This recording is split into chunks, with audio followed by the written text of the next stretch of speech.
लोकहित अधिकार पार्टी बेरमो विधानसभा प्रत्याशी मोहनलाल साव 28 अक्टूबर 2024 को नामांकन किया। नामांकन करके निकलते हुए मीडिया से बातचीत करते हुए कहा, चुनाव जीतने के बाद सबसे पहली प्राथमिकता वोटर पेंशन लागू करने की मांग करूंगा और बेरमो विधानसभा में फ्री शिक्षा, स्वास्थ्य, रोजगार के साथ ही साथ अनेकों चीजों की सुविधा करूंगा। जनता की हर दुख दर्द पर खड़ा रहूंगा। विकास के मामले में जनता जो चाहेगी वही होगा। नामांकन में उपस्थित जोधन नायक, बैजनाथ गोराई, विकास साव, सुधीर साव, शैलेश कुमार साव, सूरज कुमार, रेणु देवी, प्रदीप साव, बलराम कुमार, प्रमोद साव, सुरेश कुमार, रेणु देवी, प्रदीप साव के साथ ही सैकड़ों समर्थक मौजूद थे। समर्थकों के द्वारा खूब नारेबाजी किया गया। बेरमो के विधायक कैसा हो, मोहनलाल साव जैसा हो। नमस्कार, मैं मोहम्मद इश्तियाक। आप देखना शुरू कर दिए हैं जोरदार समाचार। इस वक्त उपस्थिति तेनूघाट में है और लोकहित अधिकार पार्टी के प्रत्याशी ने अपना नामांकन पर्चा भर दिया है और नामांकन पर्चा भर करके बाहर निकल रहे हैं। और सूचना ये प्राप्त हुई है मुझे, जो डुमरी और बेरमो दोनों से लड़ रहे हैं लोकहित अधिकार पार्टी का प्रत्याशी, जो हमारे सामने अभी उपस्थित है, आज बेरमो के लिए नामांकन किए हैं। बेरमो में किन मुद्दों को लेकर के इन्होंने जनताओं से वोट लेगी और विकास क्या अधूरी रह गई जिसको लेकर के इनकी सपना है जो पूरी करेगी चुनाव जीतने के बाद।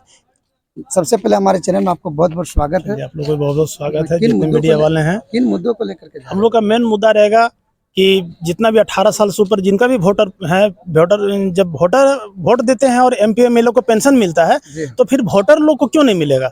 तो हम लोग का ये मकसद है कि सारे वोटर को हम लोग पेंशन देंगे। यानी कि जिस तरीके से चुनाव जीतने के बाद विधायक हो या सांसद, विधायक को भी पेंशन मिलती है और सांसद को भी पेंशन मिलता है।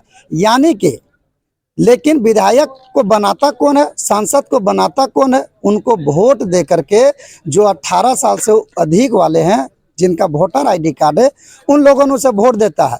तो जब विधायक पेंशन है, सांसद पेंशन है, तो वोटर पेंशन क्यों नहीं? लेकिन बेरमो में आप किसी चुनाव जीतिएगा, भाजपा और कांग्रेस को ये गढ़ कहा जाता है। भाजपा और कांग्रेस दो में से कोई नहीं है। इस बार मैं हूँ तीसरा विकल्प के रूप में। आपकी टक्कर किनसे है? किन्हीं से मेरा टक्कर नहीं, हम अकेले सबसे आगे रहेंगे। कितना वोटों से जीत कर? कम से कम 30 से 40 हजार। अच्छा, वोटर पेंशन के साथ साथ विभिन्न प्रत्याशी ने चुनावी का लोभ लुभावन लालच दे रहे हैं। अब ये देखना दिलचस्प होगा चुनाव जीतने के बाद जो वादा किए थे आने वाले 5 साल में करेंगे या नहीं करेंगे।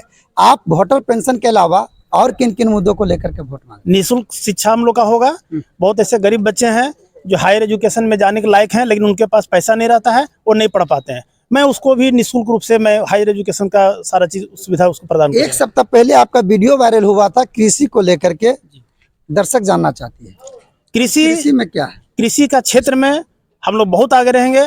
अभी जहाँ पे किसान खेती करते हैं, पता चलता है कि वो खेती लगाए और उनका फसल नहीं हुआ।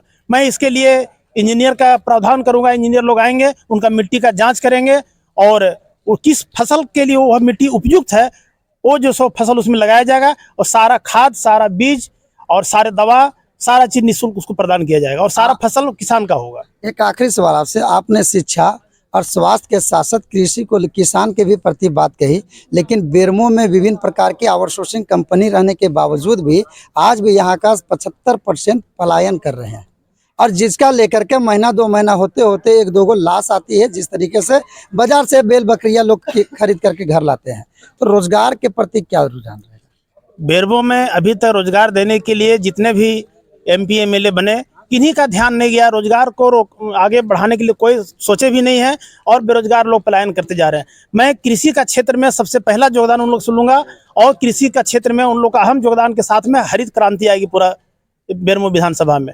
साथ ही साथ जो भी बेरोजगार स्टूडेंट हैं या जो भी हैं, तो अभी तो मैं बताया ही कि यार हायर एजुकेशन के लिए जाना चाहेंगे, रोजगारोन्मुखी शिक्षा के लिए जाना चाहेंगे, हम लोग उसको उसमें ले जाने का काम करेंगे। बेरमो से विधानसभा प्रत्याशी इन्हें बनाया गया, जिनसे भी हम बातचीत कर रहे थे, लेकिन यहाँ पर एक नामों का चर्चा चौक चौराहों पर थी।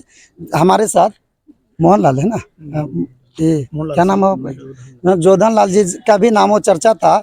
लोकहित अधिकार पार्टी इन्होंने अपने माध्यम से बोकारो में विभिन्न जगहों पर बैठक भी किया और लोकहित अधिकार पार्टी कहा जाता है बेरमो में इनके मार्फत से आया हुआ है। आपकी क्या योगदान है? सबसे पहले आपके जोरदार चैनल को धन्यवाद। देखिए, लोकहित अधिकार पार्टी के प्रत्याशी हमारे साथ हैं जो अभी नामांकन पत्र दाखिल किए हैं, श्री मोहनलाल साहब जी, और इनको सबसे पहले मैं जीत का अग्रिम बधाई देता हूं और ये जीतेंगे भी। और यहाँ चुनावी बिगुल पूरे बेरमो क्षेत्र में फूंक दिया गया है। लोक हित अधिकार पार्टी का मुद्दा जो है निःशुल्क शिक्षा, निःशुल्क चिकित्सा, स्वास्थ्य, वोटर पेंशन, जब आम मतदाताओं के वोट से वोट लेकर सांसद विधायक एक बार अगर जीत जाते हैं तो उनको जिंदगी भर पेंशन मिलता है, तो वोटरों को वोटर पेंशन क्यों नहीं? अगर सरकार कहती है कि वोटरों को वोटर पेंशन हम नहीं दे सकते, पैसे की अभाव है, तो उस सांसद विधायक एमपी एमएलए जो है उसका भी फंडिंग बंद होना चाहिए, उनको भी वोटर पेंशन बंद होना चाहिए।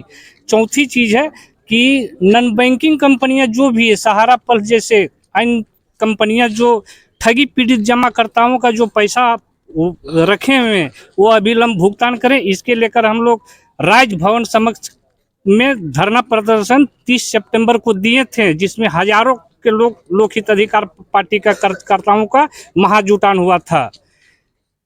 ऐसे अन्य मुद्दे हमारे पास हैं।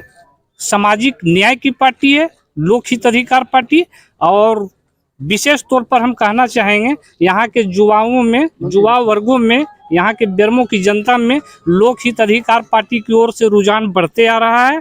और जो भी होगा श्री मोहनलाल जी के प्रति चुनाव परिणाम का नतीजा बढ़िया होगा। लोक हित अधिकार पार्टी का प्रत्याशी मोहनलाल जी बेरमो से अगर विधायक बन करके जाते हैं तो सदन में ये आवाज उठेगी सबसे पहले, चाहे वह वोटर